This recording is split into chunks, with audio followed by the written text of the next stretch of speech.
ازاي تبعت بريد الكتروني، ازاي تبعت ايميل من الاوتلوك. النهارده هنتكلم مع المبتدئين في ارسال البريد الالكتروني. وهنمشي معاكم خطوه بخطوه.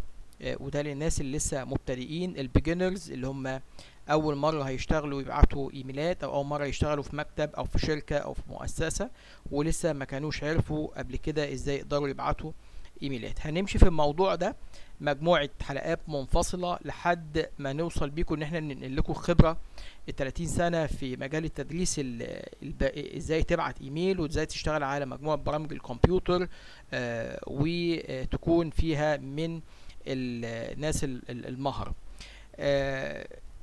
نبتدي نقول بسم الله الرحمن الرحيم، وازاي نقدر نبعت بريد الكتروني من الاوتلوك.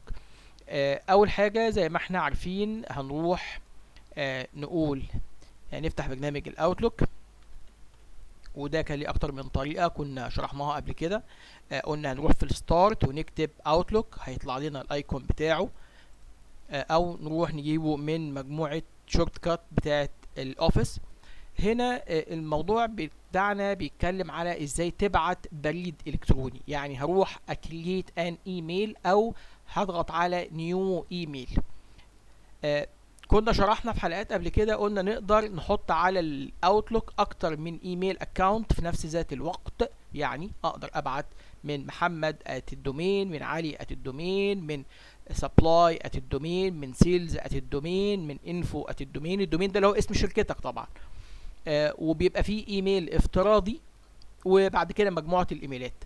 اول ما هقول له ان انا هبعت بريد، هو بيطلع لي ستاندر من فروم ايه، او طالع من عند مين، وهيروح لمين. هيروح لمين دي بقى لازم نقول فيها مجموعة نقط صغيرة وبسرعة.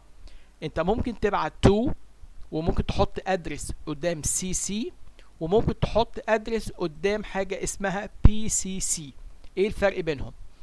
الميل بيكون موجه لفرد معين او ادارة معينة، وده الاساس بتاعنا ان انا ابعت له.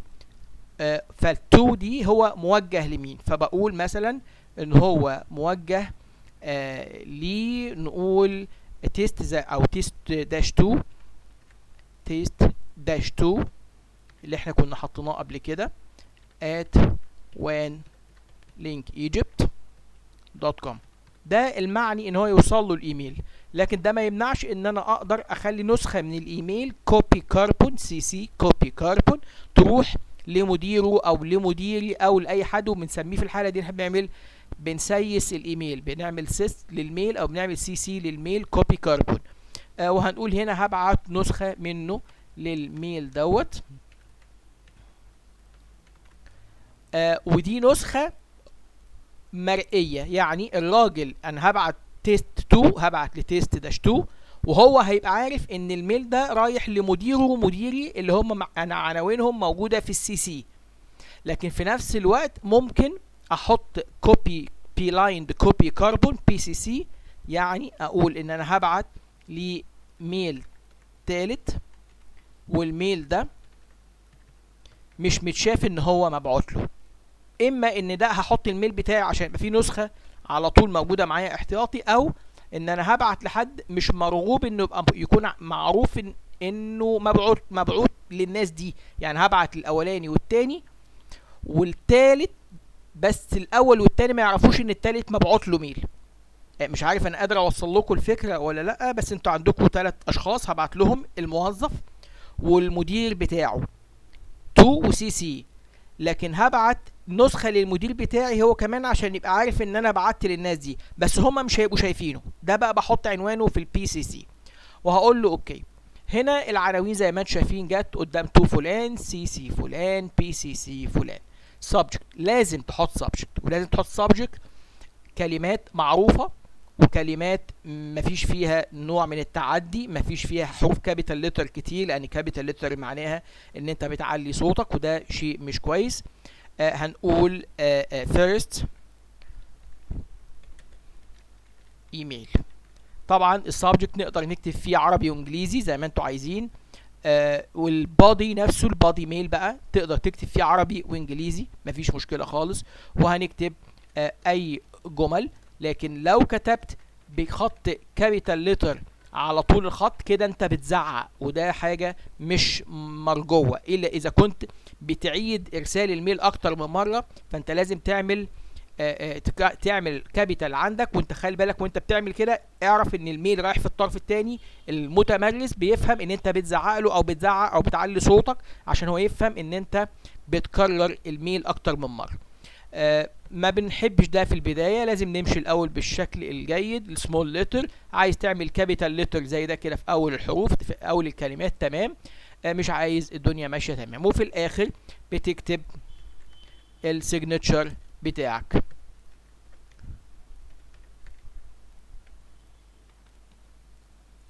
ياسر الشبراوي او ياسر بس، تمام. واقول انتر. طبعا هنعمل حلقه مخصوص في ازاي تحط السيجنتشر، وازاي تحطها اوتوماتيك، وازاي تعمل اوتو ريسبوندر يعني البريد يرد اوتوماتيك على اي حاجه تجيله. ازاي تعرف ان الرساله بتاعتك اتقرت في الطرف الثاني. يعني هنمشي الموضوع ستيب باي ستيب، واحده واحده كده مع الناس.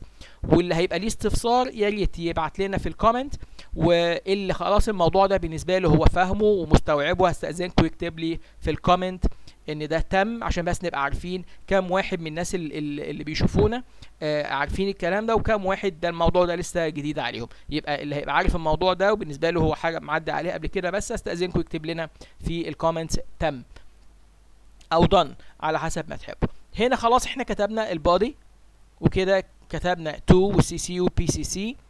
هل ممكن تحط مرفق؟ هل ممكن تحط اتاتشمنت؟ طبعا، صوره، بي دي اف، وورد، اكسل. هقول له ان انا عايز اضيف اتاتشمنت، شايفين البار ده اتاتشمنت، وهنا هقول له هروح اختار من المكان بقى هبراوز واختار الاتاتش اللي انا عايزه واقول له انسيرت. طب هو انت بتحط اتاتش واحد ولا اكتر من اتاتش؟ ممكن اكتر من اتاتش. هل الاتاتشمنت او المرفقات كلها لازم تكون نفس النوع؟ ملف وورد، ملف اكسل، ملف بي دي اف، او مختلط من الملفات؟ ممكن يكون مختلط من الملفات. ممكن نكبر او نصغر الخط اللي موجود عندنا، ممكن نغير اللون بتاعه، ممكن، بس مش بيفضل ان احنا نغير الوان كتير، ويفضل في البيزنس ان احنا نشتغل بالستاندر بتاعه الفورمات اللي موجوده عندنا، مفيش فيها ادنى مشكله خالص. ممكن نضيف صور في البادي، ممكن نضيف صور في البادي. كل ده هنقدر نمشي مع بعض واحده واحده، وهنعلمه لكم واحده واحده. واي حد ليه استفسار على طول يبعت لنا على الواتس، احنا سايبين الكومنت بتاعتنا وسايبين الريفرنس بتاعنا كله موجود على البروفايل. ابعتوا لنا وباذن الله هنرد عليكم. اتشرفت بحضراتكم ودمتم في امان الله.